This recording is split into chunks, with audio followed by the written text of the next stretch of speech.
Salam Pancasila dan salam penegakan hukum. Ada berita yang cukup menarik ya, yaitu tewasnya mahasiswa UI yang ditabrak oleh oknum polisi, yang justru mahasiswa UI tersebut ditetapkan sebagai tersangka. Tapi kemudian akhirnya polisi melalui konferensi pers mengakui ada suatu kesalahan administrasi di dalam penyidikan, ketidaksesuaian antara satu dengan yang lainnya. Akhirnya status tersangka terhadap Hasya, mahasiswa UI tersebut, akhirnya dicabut oleh kepolisian. Beserta juga kepolisian sudah meminta maaf kepada publik atas kesalahan administrasi penyidikan tersebut. Lalu ada yang bertanya, apakah hal tersebut merupakan berita bohong, hoaks, ataupun pencemaran nama baik? Tergolong di situ enggak ketika polisi sudah menetapkan sebagai tersangka, ternyata ada kesalahan prosedural, kemudian dicabut lagi status tersangkanya? Apakah itu tergolong dengan berita bohong, hoaks, atau tidak? Perlu ketahui ya bahwa berita bohong itu biasanya dapat kita kenali ciri-cirinya. Sumbernya tidak jelas, menyerang salah satu pihak, tidak netral, tidak berdasarkan fakta sebenarnya. Itu sebenarnya dapat kita kenali ketika kita membuka suatu website atau membuka suatu berita ya. Nah, kemudian apakah bisa itu di kasus tersebut digolongkan berita bohong? Bahwa yang dilakukan oleh kepolisian yaitu serangkaian upaya penegakan hukum. Di sini penyelidikan dan penyidikan dilakukan. Jadi di situ ada suatu proses olah TKP dan lain sebagainya, mengumpulkan barang bukti, menghadirkan berbagai alat bukti, kemudian akhirnya ditetapkan status tersangka oleh Hasya.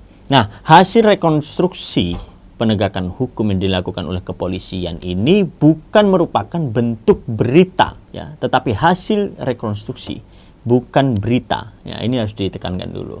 Jadi kesimpulannya dia bukanlah merupakan berita bohong karena ini diucapkan secara resmi, sumbernya jelas, bisa kita akses dan dapat dipertanggungjawabkan juga karena yang mengungkapkan langsung adalah institusi kepolisian dari hasil rekonstruksi penyelidikan dan penyidikan.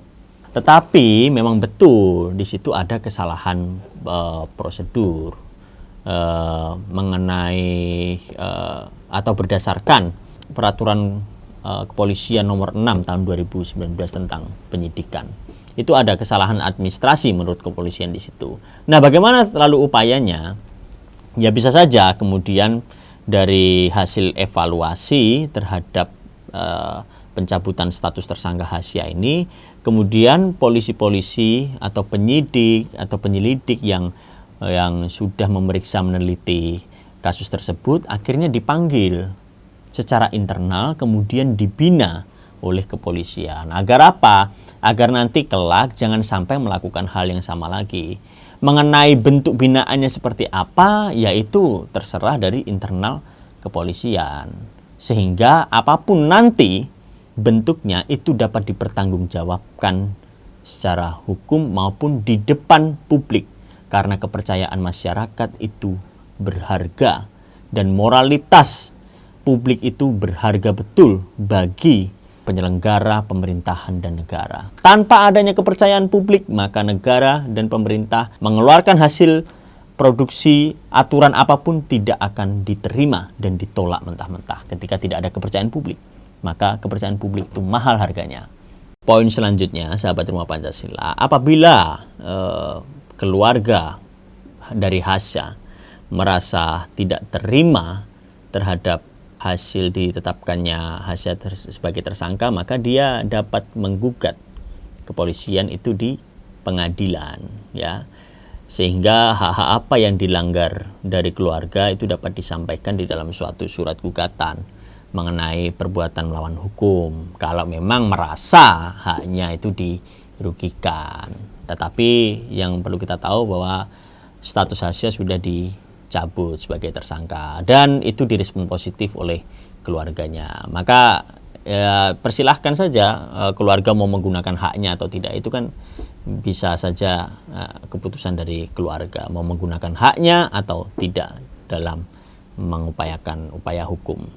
Kesimpulannya adalah tadi yang sudah saya sampaikan, bahwa ini bukan berita bohong atau berita hoaks, karena rekonstruksi dari penegakan hukum itu bukan bentuk dari berita, tetapi itu memang suatu serangkaian upaya dalam penegakan hukum yang itu sumbernya jelas, resmi, dan disampaikan juga di depan publik secara resmi. Jadi itu sahabat Rumah Pancasila yang dapat saya sampaikan.